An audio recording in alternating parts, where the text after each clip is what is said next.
Hi, I'm Danny, otherwise known as the Glittered Rose, here on YouTube, but also over on Instagram. I thought today I'd share these two tags. They're very similar, but I have done two different techniques. So this one I've done a resist technique, and on this one I've used the same materials, same stamps, but heat embossed it after I did the oxide background. And I'm sure you can see that the results are quite different. I think I like the resist technique a little bit more. So for these tags, I've used All Create stamps and dies, along with some Oxide sprays, um, and then Distress Spritz, brand new for me. Um, did some stitching, and the main images are from Miles Beyond the Moon, which you can find on Etsy. I will link their shop down below because I think they're fantastic. So if you want to see how I created these tags, stick around. Be sure to hit the like button, leave me a comment down below which one's your favourite, and subscribe if you're not already a subscriber. So for these tags I made my own. I'm using All Creates die set called Tag It Yourself, and I think this is a fantastic tag set. You get 4 different tags, which can be layered so that you can have like a black outline, black border if you wanted to, or it can make 4 different single layer tags. It depends on how you want to use it. And then there are little bits and pieces that you get as well, including the star. There should be a round die as well, but I'm not sure where I've popped that. I'll have a hunt down. So the size of these tags are just over 9 centimeters or just under 3.5 inches by 16.5 centimeters or 6.75 inches long. So they're a really generous size. It gives you a really nice shape to build your tag on. Lots of room to play. So I really like them. I love that there's included stars and yeah, all little bits and pieces. So I'm really looking forward to using this set. I think it's fantastic. I do love how they package their things. I'm tossing up whether or not to keep my dies in that envelope or if I should have it how I've got it. For my background stamps, I'm using the stamp set Wise Cracks, and it's number 489 by All Create. I love that there's matching sort of shapes that came with the tag dies, so I think they're a nice choice to work together. So I'm going to test two different methods for backgrounds. The first one, I'm going to um, stamp the background in clear ink and heat emboss it with a clear powder and create a resist background. And then I want to see how it will differ if I do it the other way around. So spray the next tag first and then stamp the background. I'm just interested to see, how different they look. So always check your die cuts, which side you like most.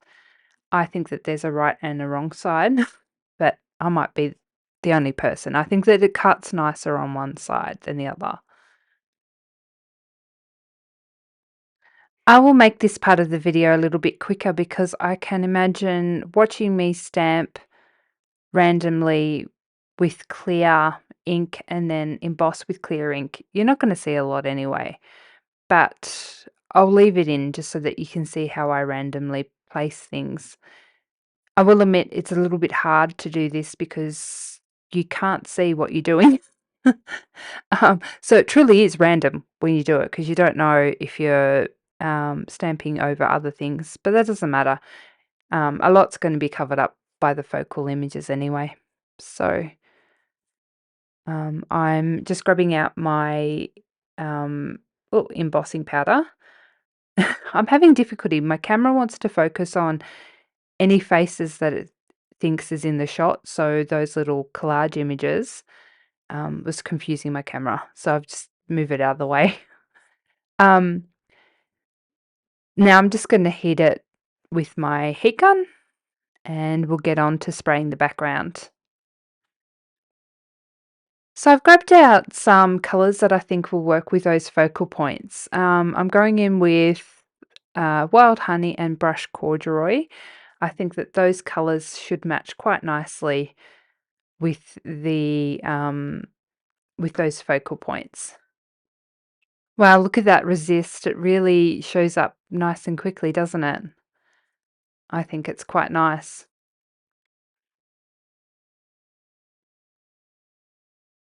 Oxides really, they blow my mind. I think they are so cool how you can see that oxidization straight away. I love it. I think it needs something a little bit brighter, so I've grabbed out carved pumpkin and spraying that on lightly. I'm quite liking how this is coming together.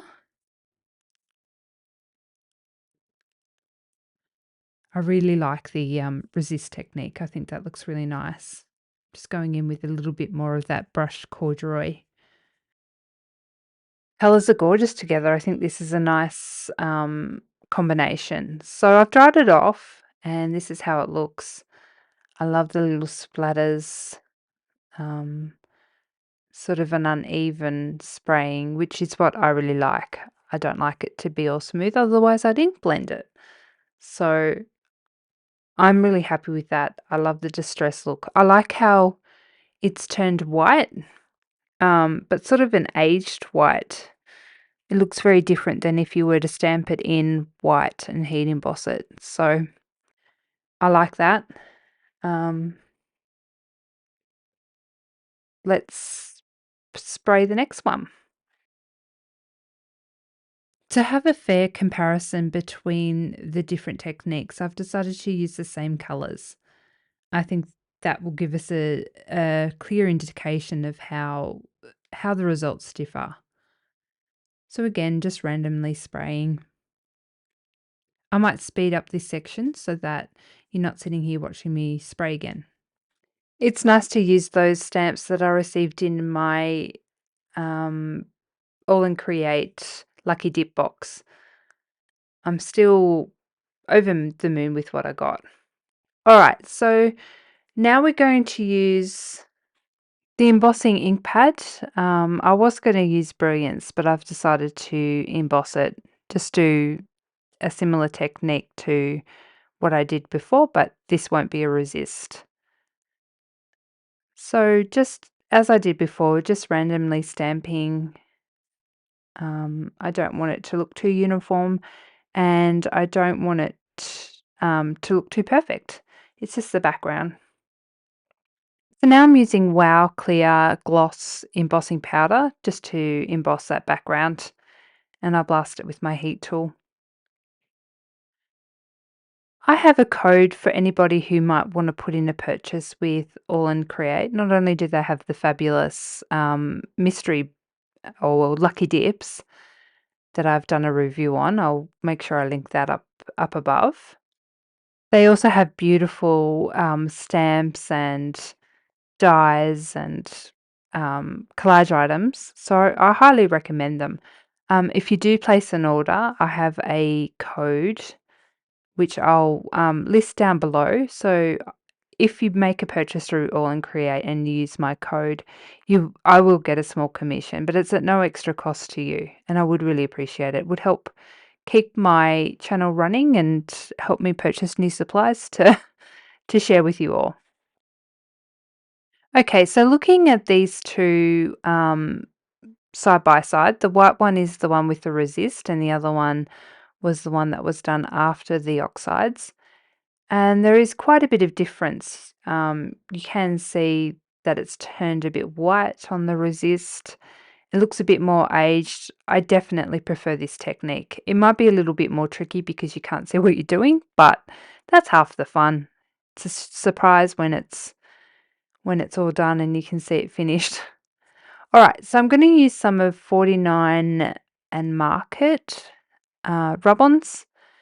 These are fantastic. So I'm just trying to choose what to use. These black ones look really nice against the orange, and I'm planning on popping some black stitching. So that will tie the black stitching in as well. So I think I'm going to cut apart um, a line of 3 butterflies, and I'll rub that on.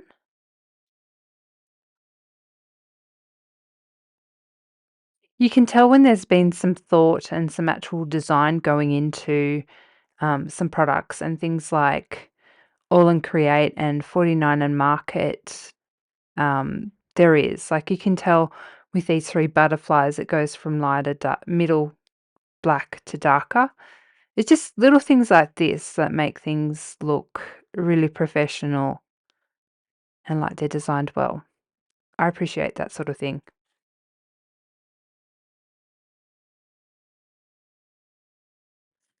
For anyone who's new here, I am not afraid to mix up different brands. I know a lot of YouTubers like to have a tag or a card just made with one particular company.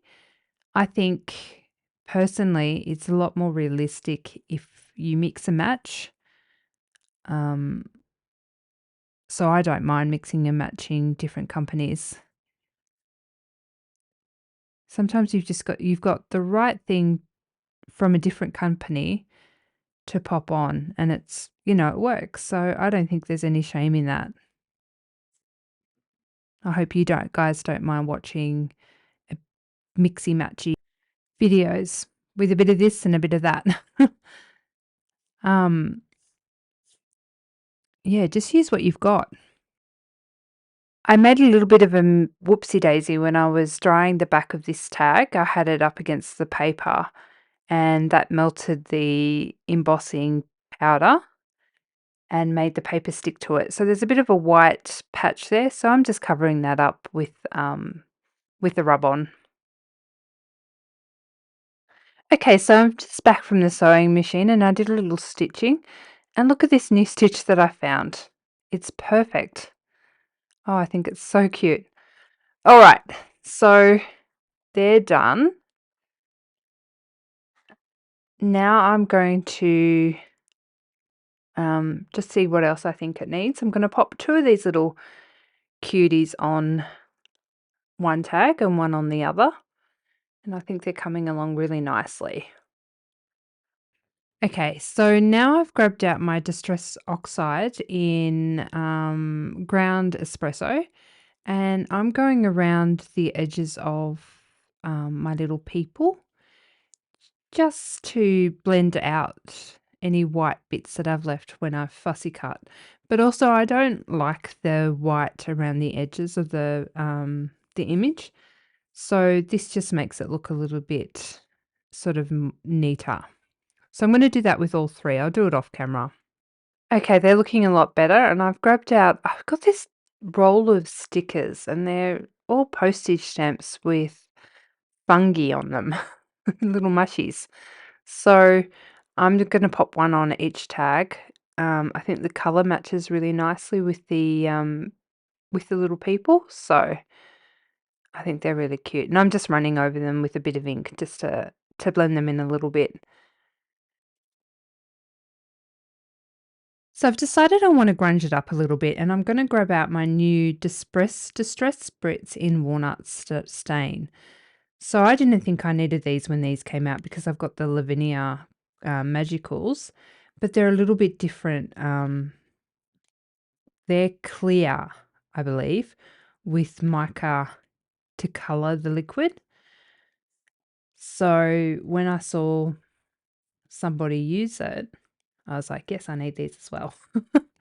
So I've just sprayed them on and drying it off now.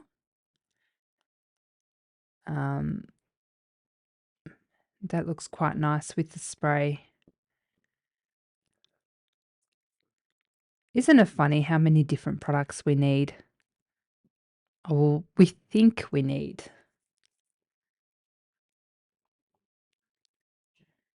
It's looking pretty good so far.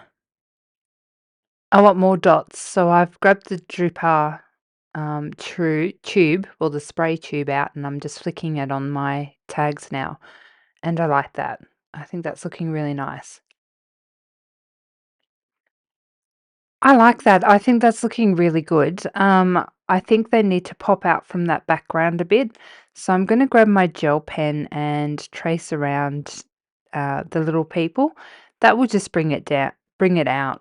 So even though I've colored the edges with ink, um, I think running that white around will look different than the white edge from the fussy cutting, and I will just pop them out from the background.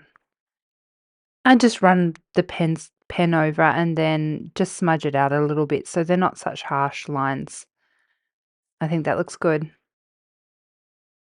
Aren't these images gorgeous? I really do recommend Miles Beyond the Moon. I think the quality of the images are really lovely. They're not pixely, they're just gorgeous.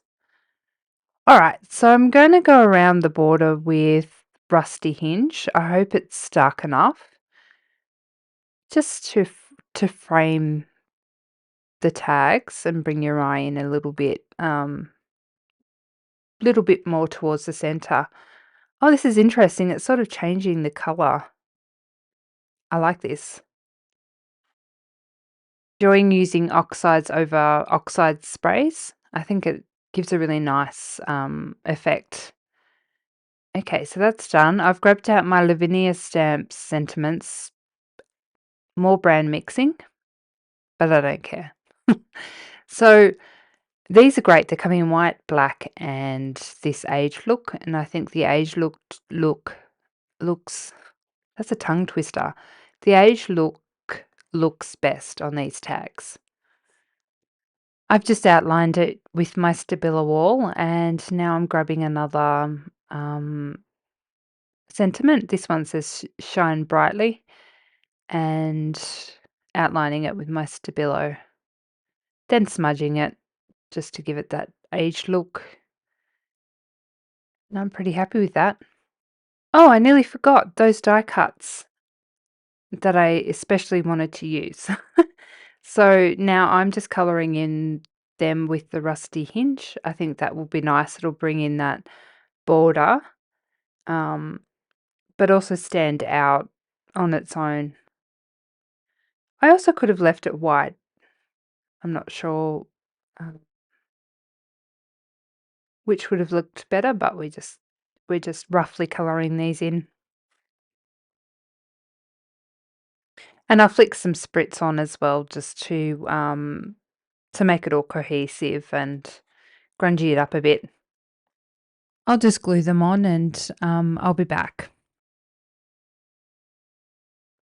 I just want to darken up those edges now, so I've grabbed out one of my Rembrandt pastels and just running around the edges with it and then smudging it just to give it a little bit more of a dark edge that will blend into that black border. I'm a big fan of doing all these little details because I think in the long run, the finished product looks a lot better and it looks a lot more finished when you've got, these little details. Plus, it's lots of fun to use all the different types of media. Okay, so off camera, I have popped them onto the black backing and punched a hole up the top. And now I've just grabbed some string. This is from Kaiser Craft. I think it's called Lucky Dip. And they were selling it out really cheaply. And would you know that this black one matches perfectly? You can be lucky sometimes. So I'm just going to pop the ribbon on and I'll be back to show you the finished product. And here we are all finished, I have to say. I'm so happy. I think they're gorgeous. So I do think that I prefer the Resist tag more. I think that background just works a little bit better. I think it's worth a little bit of extra effort, but I do still like embossing in the clear. I think it looks nice. Um, Let me know down below which one's your favourite. Mine is definitely the one with just the one bee, but I think that they're both gorgeous. If you're not a subscriber, I would love it if you hit the subscribe button. Also, hit the like button and leave me a comment down below. I do love reading all your comments. Thanks so much for watching. I'll catch you next time. Bye now.